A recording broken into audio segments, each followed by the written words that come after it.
How to hide tags or mention in Instagram stories. Hello everyone, welcome to our channel. I am Lisa from Create, Login and Delete. Now let's jump straight into the process. Open your Instagram app. Here we go. Your home page appears.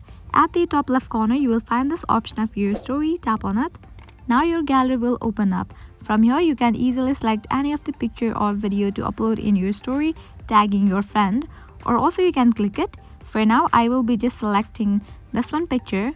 After you select the picture, at the top right, you will find different icons.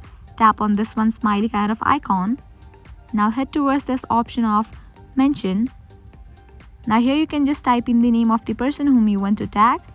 You can mention or tag up to 20 people in your story. And after you do that, what you need to do is to hide it. You can just swipe down in this way and hide it. Now no one will know that you have mentioned someone in this post, but that person whom you have mentioned will get notification. Now you can just tap on this option of your story and upload it. This is how you can hide mentions or tags in your Instagram stories. This was very simple and quick process. I hope now you guys are clear about it. At the end, if you find this video helpful, make sure to like, share and subscribe. Thank you.